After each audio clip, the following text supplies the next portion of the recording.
तो इस प्रकार अर्जुन के 6 प्रश्नों के उत्तर दिए गए।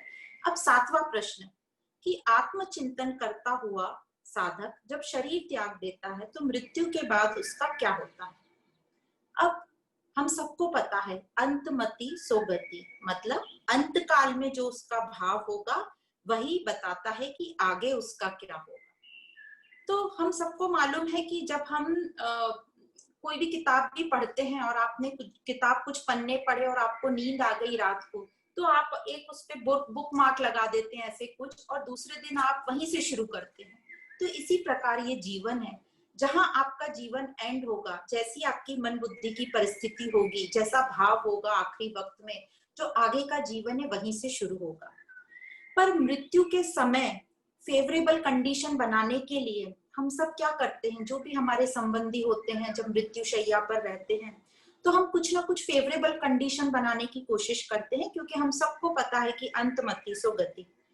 तो हम गंगा जल देते हैं, तुलसी दल देते हैं, गीता का पाठ करते हैं या कोई भी शास्त्रों का पाठ करते हैं, ताकि अच्छे शब्द कान में पड़े और जाने वाले को शांति मिले। पर हो सकता है जो जाने वाला है वो रेडी ही नहीं है ये सब सुनने के लिए, क्योंकि पता नहीं वो कितनी तकलीफ में है, उसके मन में क्या चल रहा है। पर परिवारजन या स्वजन तो इतना ही कर सकते हैं। यहाँ पर सोचने की बात यह है कि उस समय जब वो प्राण त्याग रहा हो, उसकी स्थिति कैसी होगी, उसकी स्थिति कैसी होगी हम कोई नहीं जानते, कितना कष्ट हो रहा होगा उसको हम कोई नहीं जानते। पर मनोवैज्ञानिक बताते हैं कि जिस टाइम प्राण निकल रहे होंगे तो कुछ ना कुछ तो कष्ट हो गई, और उस वक्त वो कुछ भी सुनने की या समझने की कंडीशन में नहीं होगा। इंसान वही करेगा जो जिंदगी भर करता आ रहा है, जो हमेशा करता आ रहा है। नया वो कुछ कैसे कर पाएगा, क्योंकि उस वक्त तो पूरा हमारा शरीर एक ऑटो पायलट मोड में आ जाता है, जो हमने जिंदगी भर किया हो वही बाहर निकलता है। तो जो पूरी लाइफ में मन की स्थिति होगी वैसी ही अंतकाल में होगी। तो जैसा आप पूरी लाइफ सोचेंगे करेंगे वही अंत में निकलेगा। तो हमें अभी मृत्यु का यदि हम सोचे, या बोलते हैं ना सोचो मृत्यु का, पर यदि हम चाहते हैं कि हमारी मृत्यु के टाइम ऐसी ऐसी स्थिति होनी चाहिए, हमने शांत रहना चाहिए, प्रसन्नचित्त रहना चाहिए, तो उसकी प्रैक्टिस हमको अभ्यास अभी के जीवन में अभी से करनी है, ताकि वो प्रैक्टिस होते होते अंत में वही निकले जो हमारी प्रैक्टिस हुई है। तो यहाँ बोलते हैं इसलिए अपने ब्रेन को ट्रेन करो, क्योंकि ब्रेन भी एक तरीके का मसल है, जैसा आप ब्रेन को ट्रेन करोगे वो वही सोचेगा। तो यहाँ पर 2 अभ्यास बताए हैं कि हमने कैसी ट्रेनिंग करनी चाहिए ताकि हमारा मन शांत हो और अंत में वही निकले जो हम चाहते हो। तो अब उसकी ट्रेनिंग हम अभी से करेंगे, पर उसके पहले 2 दृष्टांत सुनाते हैं कि कैसे अंत में हम वही करते हैं जो हम पूरी जिंदगी करते आ रहे हैं। तो पहला एक दृष्टांत ऐसा है कि एक बड़े व्यापारी थे, बड़े बिजनेसमैन थे, उनके 4 बेटे थे। उन्होंने पूरे जीवन अपना लेन देन का, खरीद बेच, जब भाव बढ़ जाते थे तब अपने शेयर बेचना और ये सब काम किया, पूरी जिंदगी उन्होंने यही किया। अब जब उनका अंत समय आया और वो अपने हॉस्पिटल में एडमिट थे और उनकी कंडीशन ठीक नहीं थी, तो उन्होंने अपने बच्चों को बुलाना शुरू किया कि अरे शक्ति तुम कहाँ पर हो। तो बड़ा बेटा शक्ति था, बोले पिताजी मैं यहीं पर हूँ, आपके पास में हूँ। उन्होंने दूसरे बेटे का नाम लिया, सागर तुम कहाँ हो। तो वो बोला पिताजी बिल्कुल मैं आपका हाथ पकड़ के बैठा हूँ, मैं यहीं पर हूँ, आप ठीक हो जाओगे। फिर उसने तीसरे बेटे का नाम लिया, अमृत तुम कहाँ हो। तो बोले बिल्कुल मैं आपके पैर दबा रहा हूँ पिताजी, मैं यहीं खड़ा हूँ। फिर आवाज दी, आनंद तुम कहाँ हो। तो वो बोला मैं भी यहीं हूँ पिताजी, हम चारों बेटे यहीं पर हैं, आप बिल्कुल चिंता मत करो। तो पिताजी ने कहा तुम चारों यहाँ पर हो तो अपने बिजनेस को कौन संभालेगा, जाओ आप बिजनेस करो जाके। कहने का तात्पर्य वो अपने एंड टाइम पर थे, पर उनको ध्यान आ रहा था अपना बिजनेस, क्योंकि उन्होंने पूरी जिंदगी वही किया।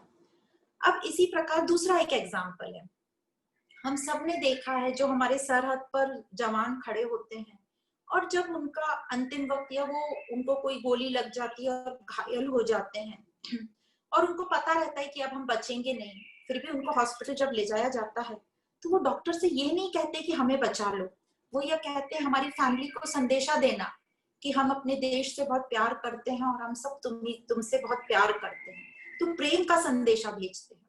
तो ये फर्क होता है। हम जो जिंदगी भर जैसा करते हैं अंत में वह वही निकलता है। इसलिए अपने अंत समय को हम जैसा बनाना चाहते हैं वैसा हमको अभी से तैयारी करनी पड़ेगी, वही हमारी लाइफस्टाइल रखनी पड़ेगी, तभी हम अंत में वह कर पाएंगे। अब कई लोगों को दो चीजें हैं, एक दो शब्दों का बहुत रहता है कि दिन के टाइम ही प्राण त्यागने चाहिए और उत्तरायण के टाइम, उत्तरायण मतलब वो समय है जब जनवरी के महीने में 14 जनवरी के बाद जब सूर्य की स्थिति उत्तर में आ जाती है तो उसको वो शुभ मानते हैं। और उसके पश्चात जो दक्षिणायन मुहूर्त रहता है जब सूरज की स्थिति दक्षिण की तरफ रहती है, उस टाइम मृत्यु जो प्राण त्यागता है उसको वो अच्छा नहीं मानते। तो यहाँ यही बताया है कि ये जो उत्तरायण का मतलब क्या है, ये बाहर के समय से मत देखो। उत्तरायण का मतलब है जब हमारा मन शांत हो, प्रफुल्लित हो, प्रसन्न हो, आसक्ति रहित हो, उस वक्त जैसे प्राण त्यागे तो वो उत्तरायण का प्राण त्याग माना जाएगा। और यदि हम दुख में हैं, विचलित हैं, द्वेष में हैं, क्रोधित हैं और तब प्राण त्यागे तो का मतलब है दक्षिणायन। तो इसका बाहर की स्थिति से नहीं, इसका अपने मन की स्थिति से रिजल्ट होता है। तो हमें अपने मन पर काम करना है। इसलिए कृष्ण अर्जुन को बोलते हैं, हे पार्थ योग युक्त रहो और उठो, युद्ध करो, मन को शांत करो और युद्ध करो। यहाँ उन्होंने बार बार यही बात बोली है, जो कर्म करना है करो पर मन को शांत रख के करो। जब हम मन को शांत रखते हैं तो हमारा जो कर्म होता है उसमें हम 100% पोटेंशियल देते हैं, वो कर्म हम बेहतरीन करते हैं। तो कृष्ण कहते हैं अपने कर्तव्य कर्म करो पर मन को शांत रखो। और पीसफुल डेथ के लिए, शांति वाली मृत्यु के लिए आपको पीसफुल लाइफ बितानी होगी, तभी आपकी पीसफुल डेथ होगी। अब जहां ये आया कि ये मन को स्थिर कैसे रखें, तो मन को स्थिर रखने के लिए दो अभ्यास, एक तो बताया है अभ्यास योग और दूसरा है ध्यान योग। ध्यान योग का यहाँ दूसरा नाम दिया है अनुचिंतन। अनुचिंतन मतलब नित्य निरंतर ध्यान योग में लगे रहो। तो ये मन जो है इसको स्थिर इसलिए बोल रहे हैं करने के लिए क्योंकि हमारा मन बहुत चंचल है और अस्थिर है। मन को शांत करना हमारा परम कर्तव्य है, क्योंकि शांत मन ही हम अच्छे से ध्यान कर पाएगा और स्वरूप का साक्षात्कार कर पाएगा, अपने आप को जानेगा। तो जो पहला है अभ्यास योग, अभ्यास हमें क्या करना है, कर्म योग, ज्ञान योग और भक्ति योग से। कर्म योग से शरीर से कर्म योग, और अपनी बुद्धि से ज्ञान योग, और भक्ति योग अपने मन से। तो ये तीन योग का अभ्यास तो हमने समझ लिया है। और दूसरा वो बोल रहे हैं निरंतर ध्यान योग। निरंतर ध्यान योग कैसे करें, तो इन दोनों योग के लिए उन्होंने अष्टांग योग बताया, पतंजलि का अष्टांग योग। तो अष्टांग योग में 8 पॉइंट्स इन्होंने बताए हैं, यम, नियम, आसन, प्राणायाम, प्रत्याहार, धारणा, ध्यान और समाधि। तो हम सबको शॉर्ट में समझेंगे। यम मतलब क्या, यम मतलब यम के अंदर आ जाता है अहिंसा, सत्य, ब्रह्मचर्य, अपरिग्रह। अपरिग्रह मतलब बहुत ज्यादा संग्रह नहीं करना, लालच नहीं करना। तो इस प्रकार यम है अपने आप को कंट्रोल करना, तो ये हुआ यम। नियम मतलब नियम में आता है शौच मतलब शुद्धता, संतोष, स्वाध्याय, स्वाध्याय मतलब सेल्फ स्टडी जो भी हम कर रहे हैं, और समर्पण भाव, सरेंडर भाव। और हमें जो भी मंत्र वगैरह हमारे घरों में परिवार में चलते हैं उन मंत्र का उच्चारण या चैंटिंग जो भी हमें अपने अपने घरों में धर्म में सिखाया जाता है। पर प्रॉब्लम यहाँ पर ये होती है, जो भी हमें मंत्र और सब सिखाए जाते हैं वो हम डर डर के करते हैं या इसलिए करते हैं कि बस आज का ये खत्म करना है, हम फिजिकल लेवल पे करते हैं, उसको समझ के नहीं करते। हमें लगता है अरे टाइम हो गया, मंत्र नहीं हुआ, तो हम जल्दी जल्दी जल्दी उसको बोल के खत्म कर देते हैं, तो वो हमारे ऊपर काम नहीं करता। यही मंत्र को यदि हम ढंग से समझेंगे, भले ही दिन भर में एक ही मंत्र करो आप, पर उसको ढंग से समझो कि वो क्या बोलना चाह रहे हैं और उसके ऊपर हम काम करें। तो इस प्रकार यदि हम नियम से चलेंगे तो डेफिनेटली हमारी उन्नति होगी। तीसरा है आसन। आसन मतलब या एक्सरसाइज को बोल रहे हैं, फिजिकल एक्सरसाइज को, तो ये हुआ आसन। चौथा है प्राणायाम। प्राणायाम मतलब जो हमारी प्राण ब्रीदिंग को हम कंट्रोल करते हैं, अंदर और बाहर जो सांस लेके अलग अलग तरीके के प्राणायाम करते हैं, जो कि हमारे पूरे फिजियोलॉजिकल सिस्टम, जो हमारी बॉडी में शरीर क्रियाएं, वो एकदम बेहतरीन और स्वस्थ तरीके से चले। पांचवा है प्रत्याहार। प्रत्याहार मतलब अपने मन को शांत करना, शम और दम से। तो मन को शांत करने को यहाँ पे प्रत्याहार बोला है। और जो धारणा है, धारणा मतलब हमारी बुद्धि से, हमारा विल पावर, जो हमारी बुद्धि स्ट्रांग रहेगी तो विल पावर भी हमारा स्ट्रांग रहेगा। और सातवां है ध्यान। ध्यान भी हमारी बुद्धि करेगी, सूक्ष्म बुद्धि है वो, हमारे ध्यान में हमें मदद करेगी। और एक बार हम ध्यान मतलब एकाग्र चित्ता, फोकस्ड माइंड हो जाएंगे तो हम समाधि मतलब ध्यान योग में हम आ जाएंगे। अब जैसे ही हम ध्यान योग और समाधि तक आ गए तो हमें अपने स्वयं का साक्षात्कार होगा और हमें एक आनंद की फीलिंग आएगी, और वो आनंद को हम कभी भी जाने नहीं देना चाहते। इसलिए हम हमेशा अपने आप को याद दिलाएं, दिन में कम से कम एक बार अपने मन को याद दिलाओ कि हम आत्म स्वरूप हैं, और अपने माइंड को फोकस करने की कोशिश करो। जो भी हमारे पास मंत्र जाप है उससे अपने मन को एकाग्रचित करो और मन को का ध्यान लगाओ। जब भी मन इधर उधर जाएगा तो हमारी ज्ञान से जो बुद्धि स्ट्रांग है वो बुद्धि उस मन को कंट्रोल करेगी। तो भगवत गीता हमें ये बताती है कि क्योंकि हम ब्रह्म देख नहीं सकते, हम आत्मा देख नहीं सकते, इसलिए हमें थोड़ा मन को फोकस करने के लिए प्रॉब्लम आता है। तो उसके लिए यहाँ पर उन्होंने कुछ हमें संकेत दिए हैं जिसको हम आत्मा से कोरिलेट कर सकते हैं। तो इनको संकेत समझिए, सूचक समझिए, इंडिकेटर समझिए या साधन समझिए, जिससे हम ये समझेंगे कि हम आत्मा हैं। अब ये जो शब्द हैं, 8 शब्द बताए हैं जो आत्मा से हमें बताते हैं कि ये आत्मा ऐसी हो सकती है या ऐसी है। यह शब्द हमें बहुत ही शक्ति देते हैं, बल देते हैं, जागरूकता देते हैं, हिम्मत देते हैं, हमारी ध्यान की स्थिति को और प्रेरित करते हैं। और ये बहुत ही हमें दिल को छू लेते हैं। ये शब्द हमें प्रोत्साहित करते हैं कि हम ही सच्चित आनंद स्वरूप हैं। तो ये शब्द अब हम पढ़ेंगे, 8 शब्द हैं। ये पहला शब्द है कविम। कविम जो हम सुनते हैं, ये कविम शब्द आया है कवि से। अब हमने देखा है कवि कौन होते हैं, जो कविता पढ़ते हैं, जिनकी लैंग्वेज बहुत अच्छी है और लय बहुत अच्छी होती है। पर पुरातन काल में कवि किसको कहा जाता था? जिन्होंने आत्मा का साक्षात्कार कर लिया हो और अपने अनुभवों को वो बहुत ही सुंदर और दिव्य भाषा में कविता के रूप में बताया, जिसमें उनकी हमें तपस्या भी दिखती है, नैतिकता दिखते हैं, नैतिक मूल्य दिखते हैं, उनकी साधना दिखती है। और यहाँ एग्जाम्पल है श्री कृष्ण का। तो कविम मतलब आत्मा, कविम मतलब जो कभी परिवर्तन नहीं होता। तो कविम का मतलब यहाँ आत्मा या जागृतता, और ये शब्द है जो हमें बहुत ही आत्मा के करीब ले जाता है। अब दूसरा शब्द है पुराणम। पुराणम सुनते से ही हमको ऐसा लगता है हमारे वेद शास्त्र, क्योंकि जो वेद शास्त्र है उसमें ही आत्मा का हम जिक्र सुनते हैं। तो ये आत्मा को पुराण इसलिए कहा गया है क्योंकि पुराणों का भी कुछ आदि और अंत हमें नहीं मालूम है। उसी प्रकार सृष्टि के आदि, मध्य और अंत तक ये विद्यमान रहने वाले पुराण, इसीलिए यहाँ पर आत्मा को भी पुराणम शब्द से कहा है, जिसका आदि, अंत और मध्य हमें नहीं पता। तो पुराणम आत्मा का दूसरा नाम। तीसरा अनुशासितरम। अनुशासितरम मतलब जिसकी उपस्थिति में सब चल रहा है, जो सबका शासक है। तो चैतन्य तत्व की उपस्थिति के बिना तो मन बुद्धि, हमारे शरीर मन बुद्धि कोई भी काम कर ही नहीं सकते। मैं हूं तभी मैं कुछ सोच सकती हूँ और कर सकती हूँ। तो इस प्रकार चैतन्य तत्व को अनुशासितरम बोला है, जिसकी उपस्थिति में ही सब कुछ होता है। जैसे समुद्र के बिना लहर नहीं, स्वर्ण के बिना आभूषण नहीं, उसी प्रकार चेतन तत्व के बिना मैं नहीं। तो इस प्रकार ये हुआ अनुशासितरम। अब चौथा शब्द है अनोरणीयान। अनोरणीयान मतलब सूक्ष्म से भी सूक्ष्म। तो ये जो आत्मा है ये अणु से भी सूक्ष्म है, एटम, मॉलिक्यूल, जो भी आप सोच सकते हो उससे भी सूक्ष्म है।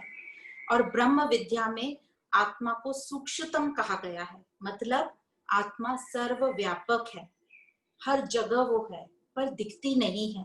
जैसे दूध में मक्खन, दूध में मक्खन है पर हमें दिखता नहीं है, हमें एक स्पेशल प्रक्रिया करनी पड़ती है जब हमें दूध में मक्खन मिलता है। पांचवा है सर्वस्व, एग्जाम्पल दिया है।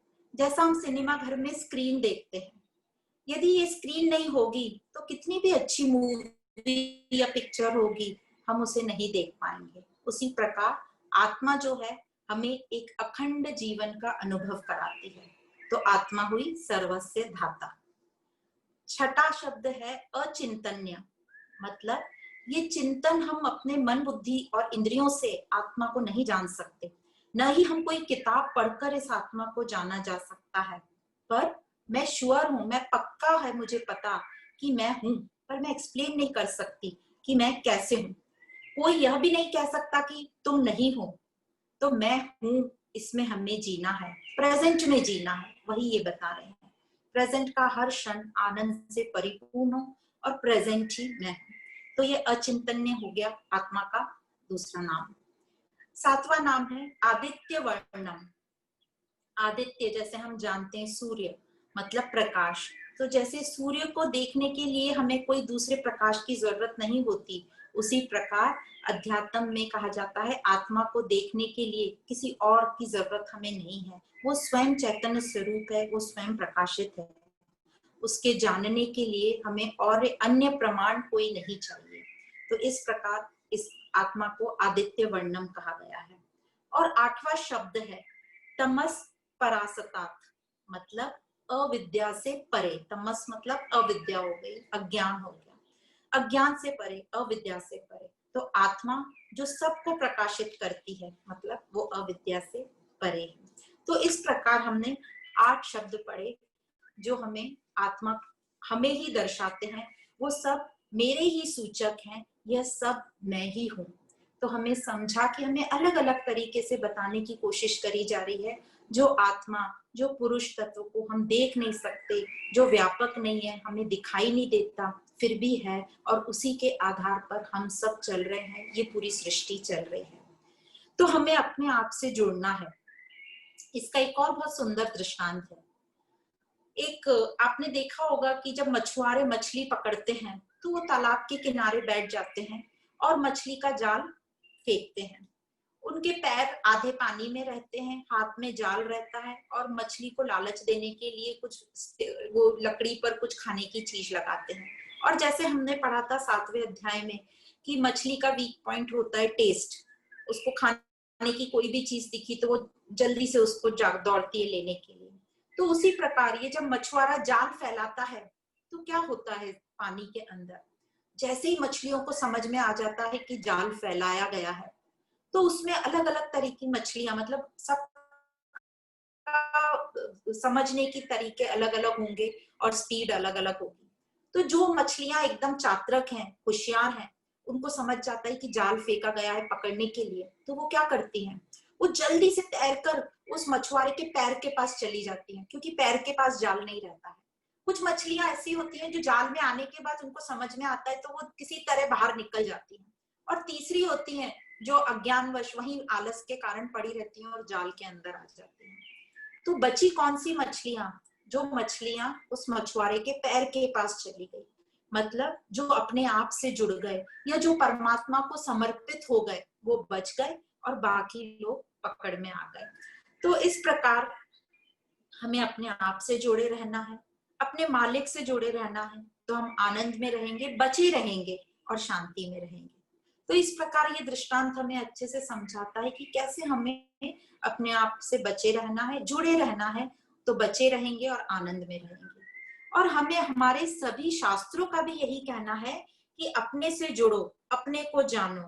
पर अध्यात्म में अभ्यास चाहिए, अभ्यास लगता है। उसके लिए हमारी जिज्ञासा, हमारी जो इंटेंस अर्ज होनी चाहिए हमारे में कि मुझे अपने आप को जानना है, वो कायम रखनी है। अब यदि हम अपनी जिज्ञासा कायम रखेंगे और उन्नति का उद्देश्य रखेंगे तो हमारी आध्यात्मिक उन्नति अवश्य होगी। तो मेरी खोज में लगे रहो, मैं कौन हूँ इसके बारे में लगे रहो। और यदि हमारे मन में विचार ऐसा होगा, हमारा फोकस होगा, तो हमें इसका आंसर मिलेगा और हम इस मार्ग पे चल पड़ेंगे। बाइबल में भी इसी प्रकार कहा जाता है कि जिस चीज का आप शिद्दत से चाहोगे वह चीज आपको अवश्य मिलेगी। तो बस अब हमें यही चाहत करनी है, मैं कौन हूँ, ये सत्य क्या है, इसको मुझे जानना है।